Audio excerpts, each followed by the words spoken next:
जय हिंद दोस्तों, मैं किशन आप सबका स्वागत करता हूं और शुरू करते हैं आज के डिफेंस समाचारों को। दोस्तों, पाकिस्तान ने आज ऑफिशियली इस बात को कंफर्म कर दिया है कि अब वो अपनी एक खुद की रॉकेट फोर्स तैयार कर रहा है और ये फोर्स होगी चाइना की people liberation army rocket force के मॉडल पर, जिसे कि चाइना ने 2015 में बनाया था। और इस रॉकेट फोर्स को खड़ा करने का पूरा सहयोग जो है वो चाइना के मिलिट्री अधिकारी और जो सिविलियन कॉन्ट्रैक्टर्स हैं वो करेंगे, यानी कि ऑर्गेनाइजेशन से लेकर स्ट्रक्चर, स्टैंडर्ड ऑपरेटिंग प्रोसीजर्स तक सब कुछ मेड इन चाइना होगा। इस फोर्स के हथियारों की अगर बात की जाए तो इसमें चीनी रॉकेट और मिसाइलें होंगी और इस रॉकेट फोर्स की पूरी कमान, चाहे वो ISR क्षमताएं हो, वो सब चाइना के हाथ में होगी। यहाँ पर सबसे बड़ी बात ये है और ट्विस्ट की बात मैं कहना चाहूंगा कि इस पूरी फोर्स के लिए फंडिंग देगा अमेरिका।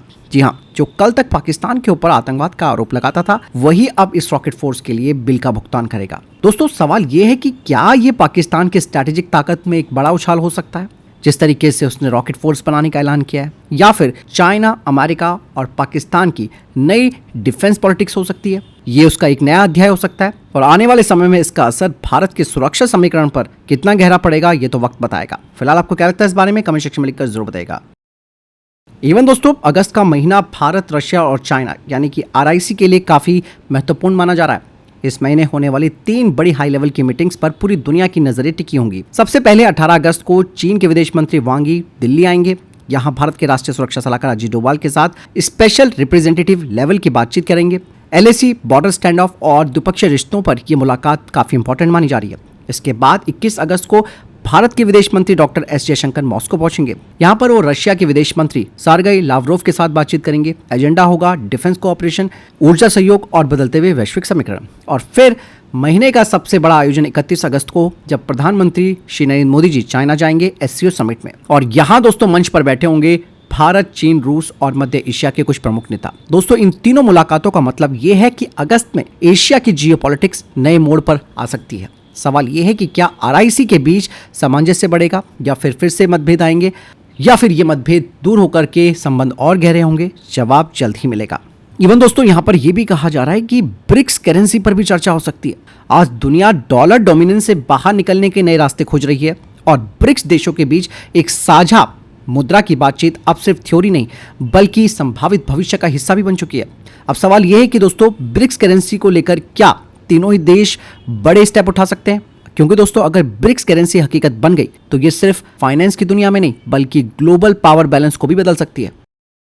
दोस्तों, HAL के चेयरमैन ने यह बात कंफर्म कर दी है कि 10 तेजस मार्क 1 फाइटर जेट तैयार होकर इंडियन एयरफोर्स की फ्रंट लाइन में शामिल हो जाएंगे। और ये डिलीवरी केवल एयरफोर्स के लिए नहीं बल्कि मेड इन इंडिया और भारत की एरोस्पेस इंडस्ट्रीज के लिए भी एक बड़ा माइलस्टोन है। और आने वाले महीनों में आसमान में आपको तेजस का दबदबा देखने को मिलेगा। वहीं दोस्तों, भारतीय नौसेना अपनी पनडुब्बी से लॉन्च होने वाली लंबी दूरी की क्रूज मिसाइल यानी कि SLCM की क्षमता बढ़ाना चाहती है और इसके लिए 3 रास्ते सामने हैं। पहला, यूरोप की MBDA कंपनी, जिन्होंने अपनी नेवल क्रूज मिसाइल का ऑफर किया है जो 1000 से 1400 किलोमीटर दूर तक सटीक हमले कर सकती है और भारत की स्कॉर्पियन पनडुब्बियों के टॉर्पीडो ट्यूब से भी लॉन्च हो सकती है। दूसरा ऑप्शन, रशिया ने अपनी कैलिबर मिसाइल देने की पेशकश की है जिसकी रेंज 1500 से 2500 किलोमीटर है और इसे भारत की किलो क्लास के सबमरीन्स पर आसानी से लगाया जा सकता है। और तीसरा ऑप्शन भारत के पास है हमारा खुद का निर्भय बेस्ड SLCM, जिस पर काम चल रहा है, लेकिन ये कम से कम 5 साल के बाद आएगी, मतलब 2030 के आसपास तैयार हो पाएगी। इसीलिए जब तक भारत की अपनी खुद की मिसाइल तैयार नहीं हो जाती, नौसेना विदेशी ऑप्शंस पर ही जा रही है, जैसे कि NCM या फिर कैलिबर, ताकि नई पनडुब्बियां यानी कि प्रोजेक्ट 75I और मौजूदा फ्लीट को तुरंत गहरी मारक क्षमता मिल सके। वहीं दोस्तों, भारतीय वायुसेना ने DRDO से कहा है कि वो अब अपनी नई लंबी दूरी के एंटी रेडिएशन और स्टैंड ऑफ मिसाइल रुद्रम 2 और रुद्रम 3 के ट्रायल तेज करें। रुद्रम 2 की रेंज 300 से 350 किलोमीटर है और रुद्रम 3 की रेंज 500 से 550 किलोमीटर है। भारतीय वायुसेना चाहती है कि ये दोनों मिसाइलें सिर्फ Su-30 MKI पर नहीं बल्कि तेजस मार्क 1A और जागुआर डारिन 3 पर भी लगाई जाए, ताकि अलग अलग प्लेटफॉर्म से दुश्मन के एयर डिफेंस को खत्म किया जा सके। इसकी जरूरत इसलिए भी है क्योंकि चीन और पाकिस्तान ने आधुनिक एयर डिफेंस सिस्टम्स डिप्लॉय कर दिए हैं, जैसे कि HQ-9 और इवन चाइना के पास भी S-400 है। रुद्रम सीरीज से इंडियन एयरफोर्स सुरक्षित दूरी से हमला कर सकती है और अपने एयरक्राफ्ट को भी बचा सकती है। मतलब रुद्रम 2 और रुद्रम 3 भारतीय वायुसेना को दुश्मन के सबसे मजबूत एयर डिफेंस सिस्टम को दूर से ही तोड़ने की ताकत देगी। फिलीपींस की आर्मी की तरफ से कहा जा रहा है कि वो अब अपनी तोपखाने की क्षमता को बढ़ाना चाहता है और इसीलिए उनका इंटरेस्ट भारत की कल्याणी ग्रुप की mark 45 155/45 calibre mounted gun system में है। और ये सिस्टम इजरायली एटमॉस 155/52 कैलिबर से करीब 40% सस्ता है और क्षमताएं भी अच्छी है। एटमॉस काफी महंगा है, यही वजह थी कि फिलीपींस की सेना ने केवल 24 ही यूनिट इसकी खरीदी और अब वो मार्क 45 को बड़े पैमाने पर लेने का विचार कर रही है। मार्क 45 दुनिया का पहला 155/45 कैलिबर गन सिस्टम है जो 4x4 हाई मोबिलिटी व्हीकल पर लगा है। हल्का, तेज और उबड़ खाबड़ इलाकों के लिए ये बेहतर है। रेंज 36 किलोमीटर से ज्यादा है, नाटो के एमुनेशन के साथ कंपैटिबल है, 18 राउंड ऑन बोर्ड और ये 1.5 से 2 मिनट में फायरिंग पोजीशन पर आ सकता है और 3 मिनट में 10 राउंड फायर कर सकता है। मतलब साफ है कि मार्क 45 फिलीपींस के लिए सस्ती, मोबाइल और एक पावरफुल तोप प्रणाली का ऑप्शन है और इससे भारत फिलीपींस के रक्षा संबंध और मजबूत होंगे जैसे पहले ब्रह्मोस मिसाइल डील में हुआ था। वहीं दोस्तों तेजस मार्क 2 में अब एक नई फ्यूल कैपेसिटी और ड्रॉप टैंक लगे होंगे जिससे कि इसकी रेंज और मिशन टाइम दोनों बढ़ जाएंगे। इसमें 2 तरीके के फ्यूल टैंक होंगे। पहला 1300 लीटर का सुपरसोनिक ड्रॉप टैंक जो फ्यूजलाज के नीचे लगा होगा। दूसरा 1800 लीटर का पिंच वेस्ट ड्रॉप टैंक, ये दोनों विंग्स पर होंगे और इन तीनों टैंकों से तेजस मार्क 2 को करीबन 3800 किलो एक्सटर्नल फ्यूल मिलेगा जो कि इसके 3300 किलो इंटरनल फ्यूल के साथ मिलकर लगभग 7100 किलो फ्यूल बन जाएगा, जिससे कि इसका कॉम्बैक्ट रेडियस 1000 किलोमीटर से ज्यादा होगा और फेरी रेंज 2500 से 3000 किलोमीटर तक जा सकती है। दोस्तों यहाँ पर एक बात और सामने आई है जो बताती है कि अगर भारत ने रशिया के Su-57 को खरीद लिया तो ये यूरोप के डिफेंस कॉन्ट्रैक्टर्स के लिए एक बुरे सपने से कम नहीं होगा। इवन दोस्तों जहां पर Su-57 होगा वहां पर वेस्टर्न फाइटर जेट्स बस दूर से ही इसे सलाम कर सकते हैं। इसका स्टाइल डिजाइन, सुपरसोनिक क्रूज और एडवांस एविनिक्स के साथ Su-57 को हराना इतना आसान नहीं होगा। और सुनिए, रशिया पहले ही भारत को इसकी टेक्नोलॉजी ऑफर कर चुका है। अब गेंद पूरी तरीके से भारत के पाले में। सवाल ये है कि क्या भारत इस मौके को भुनाएगा और आने वाले दशकों तक अपनी एयर सुपीरियरिटी को सुनिश्चित कर पाएगा, क्योंकि दोस्तों डिफेंस की दुनिया में ऐसे मौके बार बार नहीं आते हैं। फिलहाल आपको क्या लगता है इस पूरे सिनेरियो के बारे में कमेंट सेक्शन में अपना जवाब जरूर लिख के दीजिएगा। भारतीय सेना की वज्र कोर ने अपने तोपखाने सिस्टम को ड्रोन हमले से बचाने के लिए एक बड़ा स्टेप उठाया।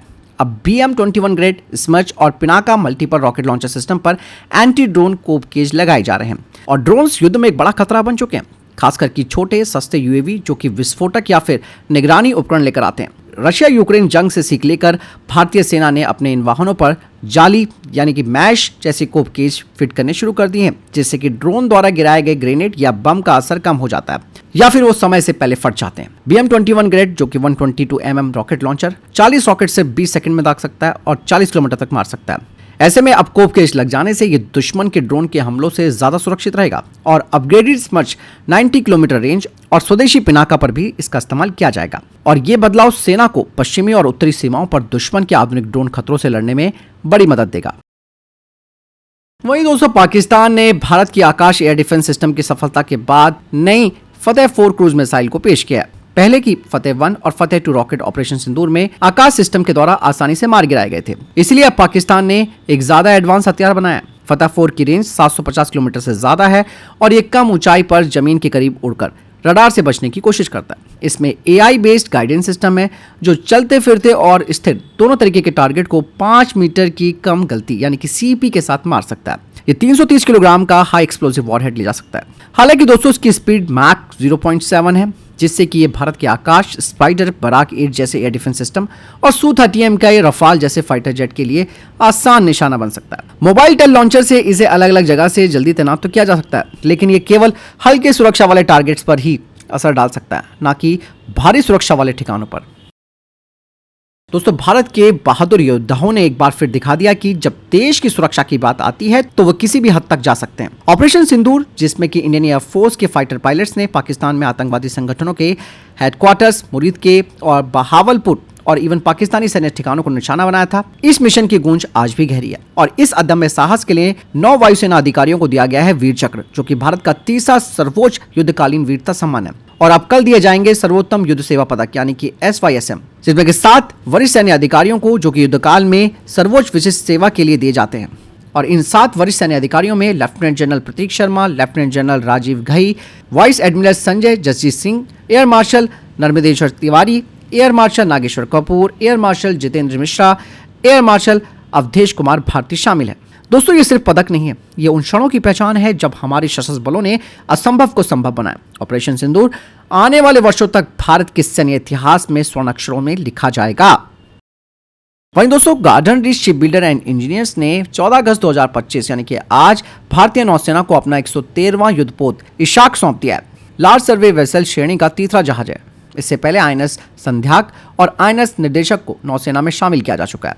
ये जहाज 110 मीटर लंबा है और भारत में बने सबसे बड़े सर्वे वेसल्स में से एक है। इसका काम समुद्र की गहराई, तट और बंदरगाहों का सर्वे करके नौसेना और कमर्शियल जहाजों के लिए जरूरी नक्शे और चार्ट तैयार करना है। तो फिलहाल इतने अभी तक के टॉप डिफेंस अपडेट। वीडियो के सामने कोई प्रश्न जवाब आपको किसी सवाल कमेंट सेक्शन में जरूर पूछेगा। वीडियो को लाइक और शेयर जरूर कीजिएगा। ख्याल रखिएगा अपना। जय हिंद, वंदे मातरम।